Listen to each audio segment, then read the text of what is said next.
언젠가 언론에 청소년들이 가출을 해서 싸구려 방에 함께 몰려서 살면서 온갖 비행들을 많이 저지른다, 그런 기사가 나온 것을 본 적이 있습니다.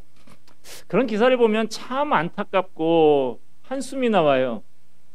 왜 그렇습니까? 우리들이 볼 때는 그 아이들의 장래가 뻔히 보이기 때문에 그래요. 그런데 그 애들은 자기들이 얼마나 불행하게 될 줄로 모르고 일시적인 충동에 휩쓸려서 아주 위험한 짓을 저지르고 있는 것이죠. 만약 우리가 앞으로 10년 뒤나 20년 뒤에 자신의 모습을 볼 수 있다고 하면 어떨까요? 아마 정신을 바짝 차리고 살게 될 것입니다. 부모님 말씀을 죽어라고 안 듣고 못된 아이들과 어울려서 시간을 보내던 어떤 청소년이 어느 날 꿈을 꿨는데 10년 뒤에 자기 모습을 너무나 생생하게 보게 됐다고 칩시다. 그는 조직폭력배가 돼서 싸움을 하다가 상대방이 휘두른 칼에 난도질을 당해가지고 피를 흘리면서 비참하게 죽게 됐어요. 꿈에서 깬 그 청소년 어떻겠습니까? 등에서 식은땀이 쫙 흐르고 이제부터는 전같이 살면 안 되겠다, 그런 생각이 들지 않겠습니까? 사람들의 미래는 어느 정도 예측을 할 수 있습니다. 예를 들어서 지금 어떤 사람이 담배를 많이 피우고 있다고 하면 그 사람은 앞으로 암에, 특히 폐암에 걸릴 가능성이 아주 많은 것이죠. 그런데도 담배를 계속해서 피우는 것은 남들은 다 암에 걸려도 나는 괜찮을 거다라고 착각을 하기 때문이에요. 또 어떤 사람이 자기가 버는 돈보다 쓰는 돈이 훨씬 많다고 한다면 그 사람이 파산하는 것은 시간 문제인 것이죠.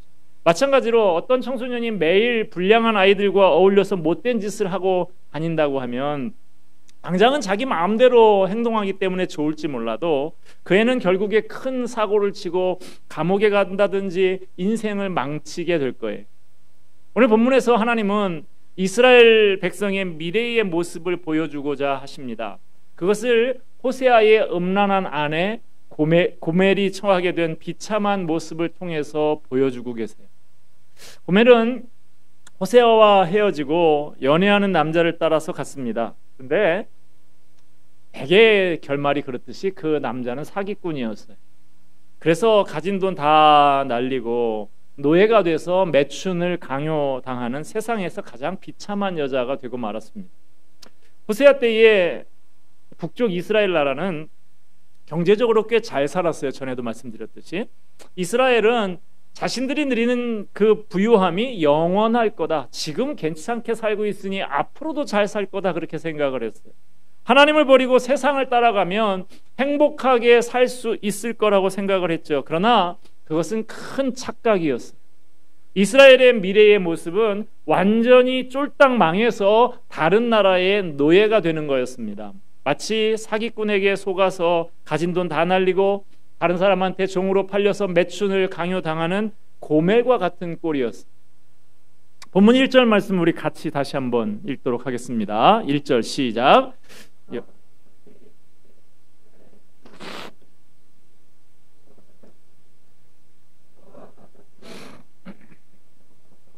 사랑을 받아 음녀가 된 그 여자를 사랑하라 하시기로. 하나님께서는 호세아더러 고멜을 사랑하라고 하십니다. 왜죠? 하나님께서 이스라엘을 사랑하시기 때문에. 이스라엘 자손이 다른 신을 섬기고 건포도 과자를 즐길지라도, 건포도 과자 드셔보신 분 계신지 모르겠는데 저는 뭐 초코칩 쿠키는 먹어봤어도 건포도 쿠키는 못 먹어봤는데, 이 건포도 과자라고 하는 이 말, 이게 바로 이스라엘 백성들이 가나안에서 누리는 혜택을 한마디로 표현하는 거예요. 이스라엘 백성은 제가 항상 9월이 제일 비염이 심한데 양해해 주시기 바랍니다. 이스라엘 백성은 광야에서 40년 내내 만나를 먹고 살았어요. 만나는 맛있어서 만나가 아니에요. 이게 뭐냐 그러는 히브리어의 말인데, 하늘에서 내린 이게 뭐냐 할 정도로 신기한 하늘의 양식이었습니다만은 구워서 먹든 삶아서 먹든 뭐 맛이 거긴 것이죠. 그런데 가나안 땅에 들어와 보니까 곡식도 있고 포도도 있고 그런 거예요. 특히 포도를 말려서 건포도를 만들어 가지고 그거를 넣어서 만든 과자를 먹어봤더니 너무나 환상적인 맛인 거예요. 게다가 광야에서는 음료라고 해봐야 기껏해야 양젓 그거 짜서 마시는 것인데 가나안 땅에 와서 포도주를 마셔보니까 그야말로 환상적인 것이죠. 그런데 이스라엘 백성들은 이 맛있는 건포도 과자 포도주를 하나님이 주신다고 생각하지 않았어요. 왜일까요? 물론 처음에 이들이 요단강 건너서 여호수아와 함께 이 가나안 땅을 차지하게 됐을 때 그때는 감격이 있고 야 하나님께서 약속하신 이 젖과 꿀이 흐르는 땅을 우리에게 주셨구나 그런 마음이 물론 있었죠. 그러나 계속해서 10년, 20년, 100년, 200년 그 땅에서 계속 살다 보니까 하나님의 은혜를 자꾸만 잊어버리게 됐어요. 광야에서 만나는 하늘에서 떨어졌어요. 그러니까 하늘에서 막 먹을 게 떨어지는데 야 이거 하나님이 주신 것이 아니다 그렇게 말할 수 있는 사람은 아무도 없는 거예요. 그런데 가나안 땅에 딱 들어오니까 하늘에서 내리는 게 없었어요. 다 자기들이 땀을 흘려서 파종을 하고 김을 메고 뭐 때로는 뭐 약도 치고 그렇게 해가지고 그 곡식도 얻고 열매도 얻고 하는 것이죠. 다 자기들이 땀을 흘려서 농사를 지어서 곡식도 얻고 포도도 얻는 것이지 초자연적으로 하늘에서 뭐 곡식이 뚝 떨어지고 포도알이 떨어지고 그런 것이 아니었단 말이죠. 그러니까 이것은 만나는 하나님이 주신 거라고 인정할 수 있지만 이거는 내가 농사 지어서 얻은 것이니까 내 땀 흘린 것이니까 내가 번 거라고 그렇게 생각을 하는 거예요. 광야에서는 하나님이 하루라도 도와주시지 않으면 굶을 수밖에 없었어요. 그런데 가나안 땅에 와서 보니까 여기서는 하나님이 계시든 아니 계시든 농사만 잘 지으면 되고 장사 수완만 좋으면 얼마든지 부자가 될 수 있는 거예요. 이스라엘 사람들은 가나안 땅에서 열심히 노력해서 얻은 좋은 것들을 하나님이 주신 거라고 생각하지 않았습니다. 그래서 그들은 가나안 땅의 혜택을 잃지 않기 위해서 더욱더 가나안 생활에 충실했어요. 가나안 생활에 충실하게 산다는 것은 바로 가나안의 신들을 그 토착 신들을 섬기는 거였어요.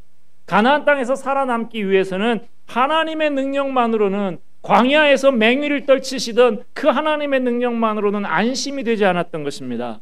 여기는 가나안 땅이니까 로마에서는 로마법이 최고라고 하듯이 여기는 가나안 땅이니까 가나안 토착신의 도움이 필요하다고 생각을 했던 것입니다. 예전에 우리 한 30년, 40년 전 그때만 해도 우리나라가 아주 소수의 몇몇 사람 빼고는 대부분 다 가난했죠. 그러나 이제는 제법 잘 살게 된 사람들이 많이 있습니다. 우리 시대에 잘 사느냐라고 하는 것을 보여주는 지표가 뭘까요? 예전에 이 당시에 사람들은 건포도 과자를 잘 먹냐, 와인을 잘 마음껏 먹을 수 있느냐, 이런 것이 잘 사는 지표였다고 하면 우리 시대에는 어떤 아파트에 사느냐, 어떤 차를 굴리고 있느냐, 이런 게 잘 사느냐의 지표인 것도 같습니다.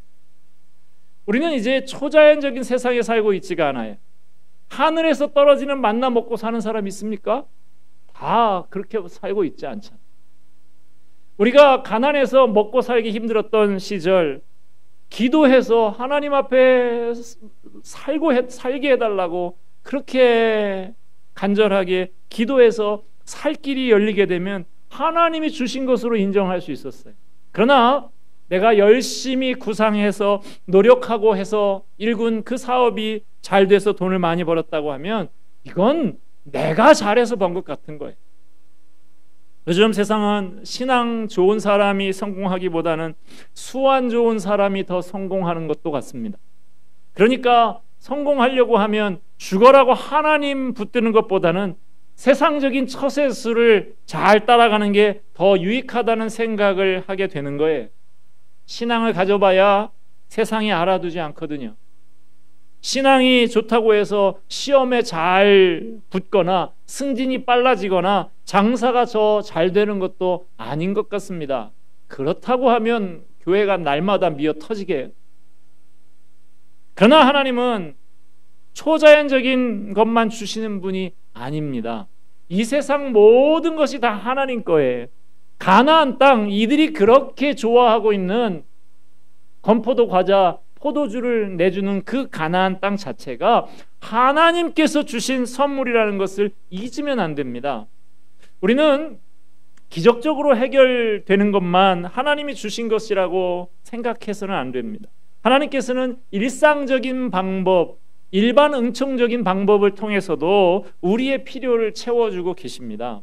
내가 노력해서 번 돈이라고 다 내 거라고 생각하지 마세요. 하나님이 주신 선물입니다. 내가 세상에서 몸바쳐 일하고 때로는 굽신거리고 때로는 양심을 팔아서라도 그렇게 얻은 거라고 생각하지 마시기 바랍니다. 그건 바알신을 따르는 생각인 것이죠.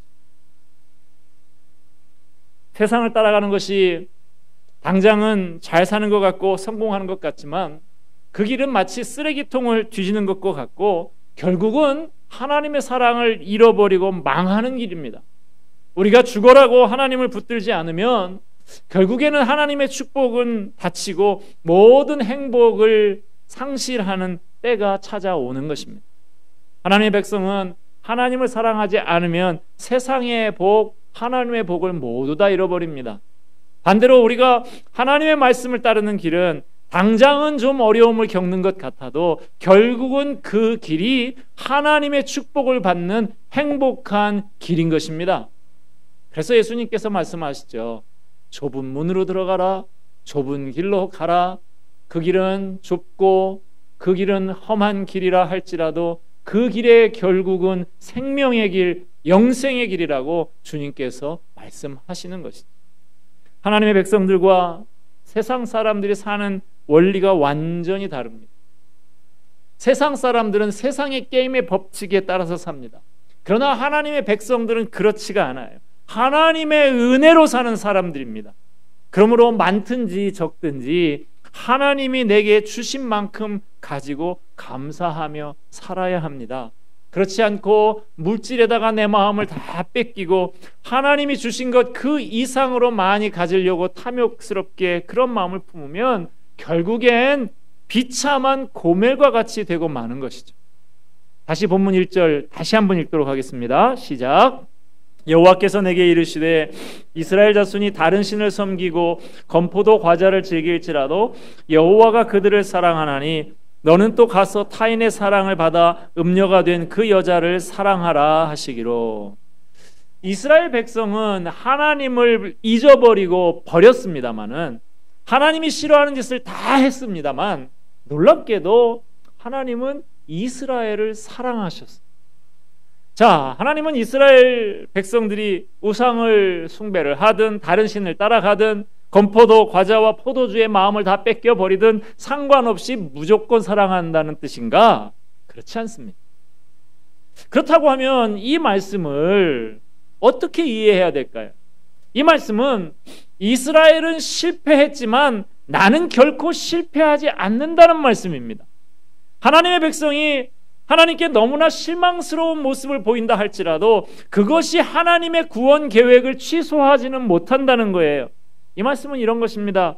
나는 너희들이 하는 짓이 너무나 싫다. 그래서 너희가 망하도록 내버려 둘 것이다. 너희는 아수르 나라의 포로가 되고 이 땅은 폐허가 될 것이다. 그러나 그럼에도 불구하고 나는 나의 구원 계획을 결코 취소하지 않고 반드시 이룰 것이다. 이스라엘 백성이 가나안 땅에서 하나님을 버리고 다른 신을 따라갔을 때 하나님은 그들을 망하도록 내버려 두셨습니다. 온 세상의 손가락질 조롱거리가 되도록 하셨습니다. 그러나 바로 그 비참한 현장에 언젠가 찾아가셔서 그들을 되찾아오시겠다고 말씀하고 있는 거예요. 본문 1절 하반절 말씀 보면 너는 또 가서 타인의 사랑을 받아 음녀가 된 그 여자를 사랑하라 하시기로. 계속해서 2절 봅니다. 내가 은 15개와 보리 한 호멜 반으로 나를 위하여 그를 사고. 하나님은 호세아로 하여금 노예가 돼서 매춘부짓을 하고 있는 고멜을 몸값을 치르고 다시 사오게 하셨어요. 그런데 호세아가 고멜을 데려오는데 보면, 잘 보면 순서가 있어요.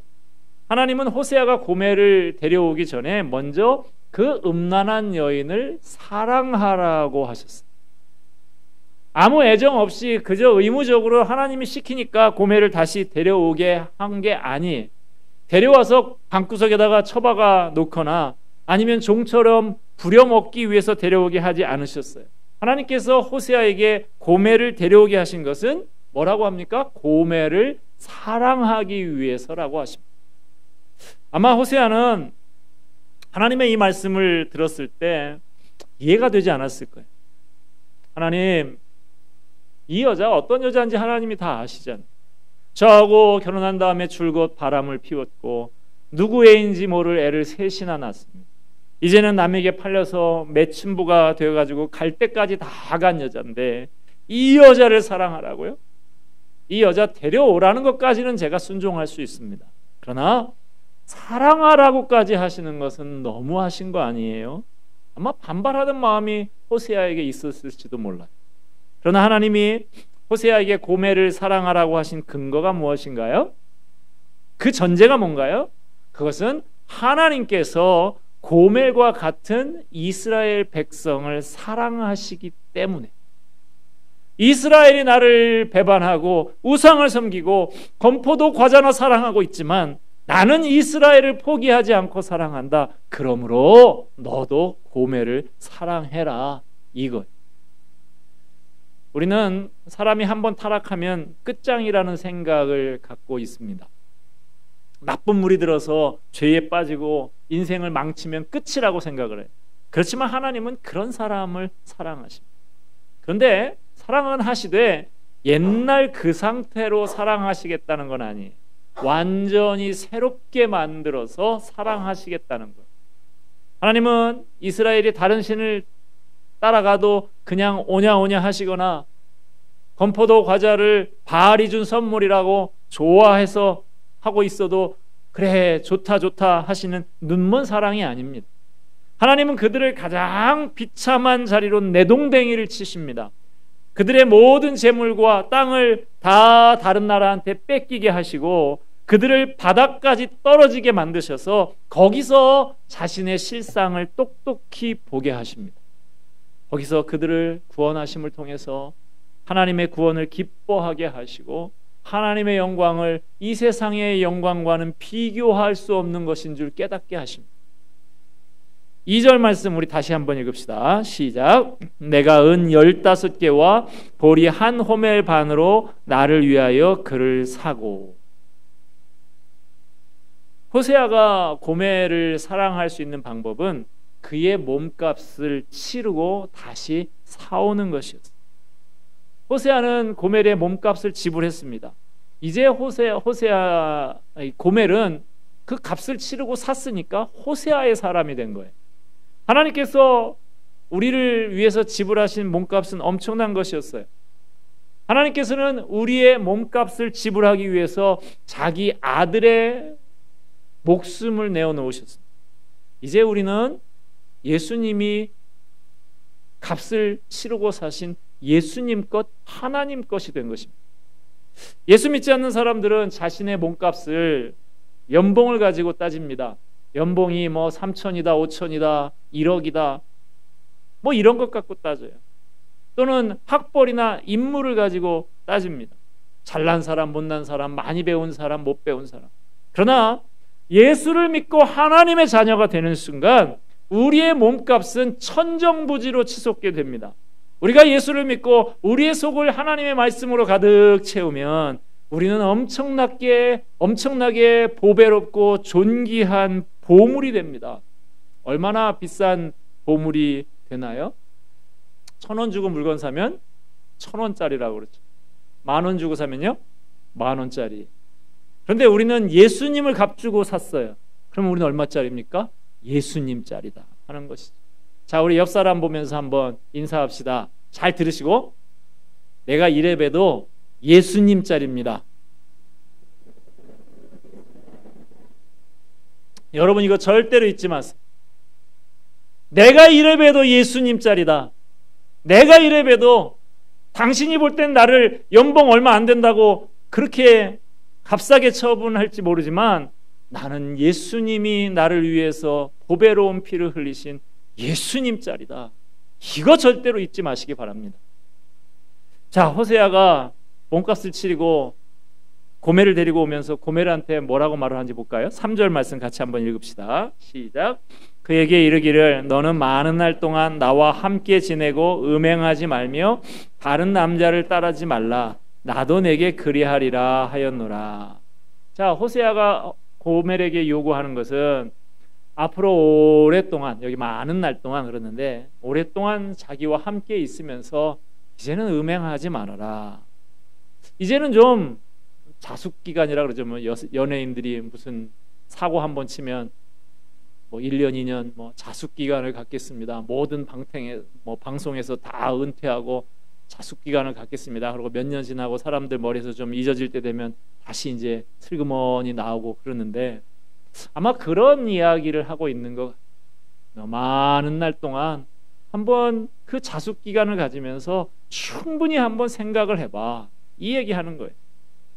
호세아는 고멜을 집으로 데리고 오면서 앞으로 딴짓하면 죽을 줄 알라고 그렇게 협박하지 않았어요. 많은 날 동안 충분한 시간을 가지고 깊이 한번 생각해 보라는 것입니다.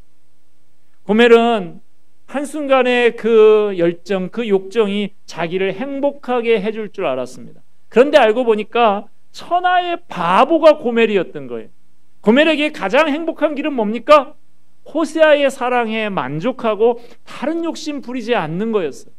그런데 고멜이 그것을 깨닫는 데는 많은 날이 필요했어요. 많은 시간이 필요했어요. 우리도 마찬가지입니다. 우리가 하나님의 사랑을 제대로 깨달아 아는 데는 많은 시간이 필요합니다. 우리가 자아도취에 빠져가지고 자기가 대단한 사람이라고 생각하는 동안에는 하나님의 사랑을 깨달아 알 수가 없어요. 우리가 저 밑바닥에 떨어져서 헤매고 있는데도 불구하고 하나님이 우리를 사랑하시는 것을 깨달으면 그때야 비로소 하나님의 사랑이 얼마나 큰지 알게 되는 것이죠. 4절 말씀 보겠습니다. 같이 봅니다. 이스라엘 자손들이 많은 날 동안 왕도 없고 지도자도 없고 제사도 없고 주상도 없고 에봇도 없고 드라빔도 없이 지내다가 이제 이스라엘 백성들이 포로로 잡혀가는데 뭐가 있어요? 아무것도 없어. 어떤 여성이 남편한테 바가지를 긁으면서 우리 집에는 뭐도 없고 뭐 건조기도 없고 뭐 세탁기도 없고 뭐 큰 TV도 없고 뭐 그러니까 남편이 아내한테 뭐 이것저것 없는 게 아니고 돈이 없는 거야.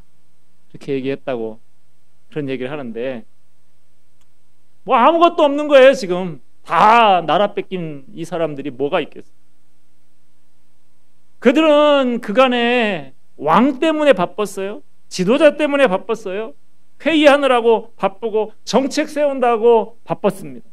수많은 종교의식에 쫓아다닌다고 바빴어요. 그러나 이제 하나님은 그들이 이제는 아무것도 없이 하나도 안 바쁘게 그저 자기들을 노예 삼은 그 사람들이 시키는 일만 하면 되게 아무 생각 없는 사람들로 만들어버리는 거죠. 이제 이스라엘에는 많은 날 동안 왕도 없고요, 지도자도 없고요, 제사도 없을 거라. 왜냐하면 모두가 포로로 잡혀가서 노예가 됐습니다. 노예가 돼서 이런 것들이 하나도 없는 상태로 오랜 기간 동안 많은 날 동안 지내다 보니까 그들 가운데에 발견하게 되는 게 뭡니까? 우리에게 지금 왕이 없고 지도자가 없고 이게 문제가 아니라 우리에게 그간 하나님이 없었구나라는 것을 깨닫게 되는 거예요. 필립 얀시가 쓴 책에 내 안에 하나님이 없다, 그런 제목의 책이 있는데, 여러분, 어린아이가 엄마 옆에는 뭐 장난감 뭐가 있는데 뭐가 있는데 나는 없어 뭐 그러는데, 사실 그 아이한테 정말 필요한 건 장난감도 아니고요, 먹을 것도 아니고 예쁜 옷도 아니고요, 엄마예요. 엄마만 있으면 되는 거예요. 엄마가 정말 필요한 것이 아이지 다른 게 뭐 필요한 게 아니잖아. 이들에게, 이스라엘 백성들에게 진정 필요한 것은 왕이나 지도자나 뭐 드라빔이라고 하는 이런 요만한 수호신, 그런 우상, 이런 거 아니고, 헛된 종교 예식이 아니고, 그들에게 진정 필요한 건 진정한 왕 하나님이 그들에게 필요했던 것입니다. 그런데 그들이 뭔가 많이 바쁘고 분주했는데 정작 하나님은 그들 가운데 없었다라고 하는 것이죠. 하나님 없이 너무나도 바쁘게 종교 생활했고, 참된 지도자가 아닌 자들은 너무나 많이 따라다녔습니다. 그들에게 그렇게 헛된 바쁘게 보낸 이 사람들에게 이 포로 기간, 긴 기간이었지만 하나님을 다시 생각하고 하나님을 다시 찾게 되는 시간이었다는 것입니다.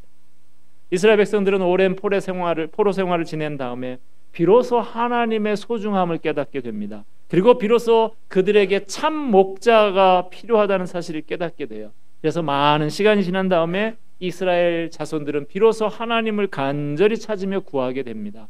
우리에게 참 목자를 보내주시옵소서. 5절 말씀 같이 봅니다. 시작. 그 후에 이스라엘 자손이 돌아와서 그들의 하나님 여호와와 그들의 왕 다윗을 찾고 마지막 날에는 여호와를 경외함으로 여호와와 그의 은총으로 나아가리라. 자, 여기 여호와와 그들의 왕 다윗을 찾고, 지금 포로기 시대인데 다윗은 BC 1000년 정도 되는 시절 사람이고, 이 포로기는 BC 400년, 300년 이 정도 시기예요. 그러니까 700년 정도, 700년 이렇게 차이가 나는 그 사람이죠. 이 사람들이 이제 와서 600년 전, 700년 전에 죽어서 지금 무덤에서 뼈도 안 남아있을 다윗을, 우리에게 다윗을 주십시오, 그 죽은 다윗 달라는 거 아닙니까? 여기서 이 다윗은 뭡니까? 다윗의 자손이신 메시아, 우리의 구원자, 우리의 참된 목자 예수님을 뜻하는 말인 거죠. 이 말씀은, 오늘 우리에게 주시는 이 말씀, 우리에게 하시는 말씀입니다.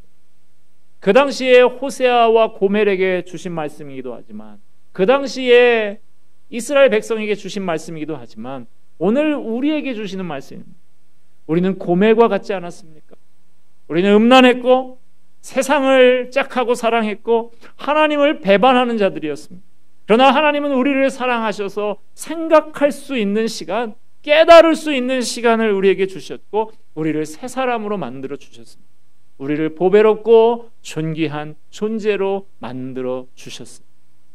이제 우리는 보배롭고 존귀한 예수님의 핏값 주고 사신 예수님 자리들입니다. 이제는 더 이상 고멜처럼 헛된 것에 정신 팔려서 살지 말고 자신의 문제를 진지하게 생각하면서 하나님의 사랑에 만족하고 감격하며 하나님이 기뻐하시는 그 거룩한 길로 기쁘게 걸어가는 저와 여러분이 되기를 간절히 부탁을 드립니다. 기도하겠습니다.